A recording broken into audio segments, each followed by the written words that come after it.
became serious. The rest of the team agreed to go visit the man. They spoke of curses that had been investigated by international scientists who suspected it was an undiscovered virus that had its origins there. At least that's how they explained the bizarre coincidences and deaths that followed those who'd visited. Zoologists had been sent at one point too, in order to investigate the strange sightings of a four-legged creature, like a dog I heard, that would stand up to change its appearance to a human-like, thin animal that would blend with the trees. They said it was completely off axis after sunset, and it had been that way for years, even for the scientists. And that was the case until Julio Marquez, the guy who was doing the show, had sent in his requests. The whole town knew that he was coming, and some had arrived with curiosity, and others with warnings for us. There was an old man sitting on the porch of a small wooden house as we pulled over. The dirt was hot as we stepped out. He shot us a glare and did not move a muscle as we went up to the porch. Everyone looked at each other, but I was looking around for water and found a shop out of a window about 3 houses down, so I said I'd be right back and walked over. The whole situation was strange to everyone, but not for me. These types of things happen while on the road, and I would be rolling the tape right now had it not been for how uneasy the old man looked to have us there. The place had cold water bottles, thankfully. I took the largest gulp in front of the woman as she was giving me back my change from the large bill I had gotten at the ATM. I looked around at the green trees and blue sky, trying to think of the time I would take a real vacation and not another one of these. There was a rush of excitement once I remembered how it might be the last trip I ever take while filming. Even though I had promised that it would not happen again, I know that I'd be able to talk to my now wife into just one more. The last of anything always seems more exciting than it is. The team had gathered around the old man on the porch as the driver translated his warning. 2 boys had recently disappeared while trying to record something for a magazine.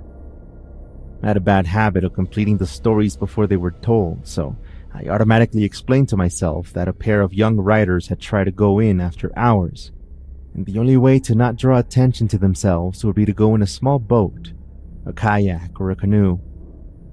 And those things, especially with audio gear, are tough to manage. If the boat even hints at flipping over, you'll be trying to protect your camera and batteries even over your own life. It's weird how our human instincts work when we have expensive stuff or a project on the line. But the translator shut my mind right up when he said that the boys had been found under the strangest circumstances. In pieces. Foul play, drug cartels, criminal activity all came to mind instead. But he then told us the story of the witch.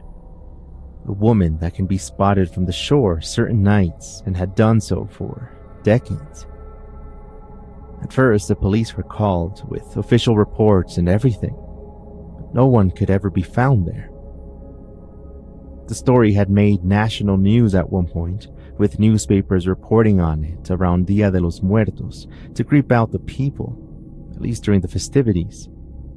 It had become somewhat of a tourist attraction too, but it was usually the tourists who would lose their patience with the police and officials after the reports of a stranded woman on the island would be ignored. "Oh, but she's real," the driver translated for the man. "It's her island. What you are about to do will curse you. You should not be wondering if it is real or if it can happen to you, but instead wonder when." The assistant sound manager asked what could happen to us. After all, Julio's story was just about that. The hunt for the witch of the island. Her eyes suddenly fixed on me. They were filled with rage and hatred. I felt a chill run down on my spine. I didn't sleep for 48 hours continuously. Finally, my friends reached out Pandit. Pandit means father in our religion, in Hindu religion. He came to my house, told me, Beta, Beta means son. So, Beta, are you alright? Theek ho? Theek thak ho? Are you alright? So I was like, I do not think I'm alright, but I'm trying my best. I just want to feel okay. That's all I want from God right now. That Pandit called me, no worries, I'm gonna do a ritual, like I called it, a puja. It's gonna all be fine. He did that puja. It went for a while, about 3 hours. After that day, I felt a little bit lighter. Within 2 weeks of that, I started looking healthy. I was not feeling bad, I was not feeling good, but I was feeling healthy. I was feeling confident that this time something may happen, that it worked. I don't have to face the demons anymore. Out of nowhere, he was walking down the road with another girl, holding hands. I was like, dude, we told that girl a lie and destroyed her life. She committed suicide. You did this. That is a murder, man. You did this. He was like, it's very hard on me. It's been 6 years. I'm still getting nightmares every day. I can't talk about it. I asked him, why did you lie though? You can simply convince her. I don't get it. Like, when you want to protect someone, you protect them. Why did you lie though? You can simply convince her. I don't get it. Like, when you want to protect someone, you protect them. With talking with them, it costed her life. So I was like, okay, so why did you come to me? He gave me this book, the same book again, Love Her While. He told me, you should take this book and give it to their parents. I was like, okay, I'll do that, but not right now. He told me, no, it was urgent, you should do this. So when the father, when he first came to my house, when he asked me about this particular book, one thing hit my mind. Like, there was this guy, he asked me, are you the person who's going to live there? I told me, yeah, I just came today. He asked me, is there any books there? Poetry book. I was like, no, I don't know. That dude insisted. I was like, no man, I don't think so there are any books. But sadly, there was this one book. I didn't look carefully. It hit me. He was the boyfriend.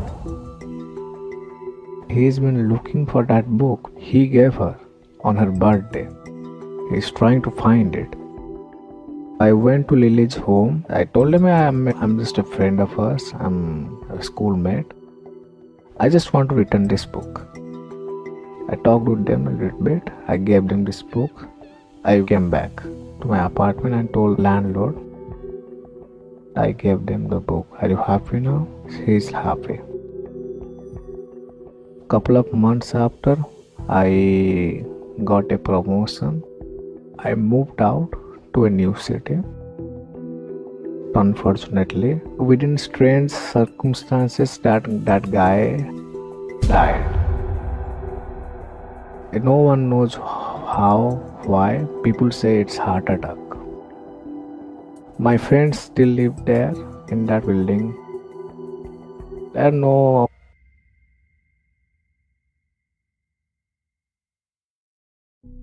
When an intruder threatens your home, every second counts.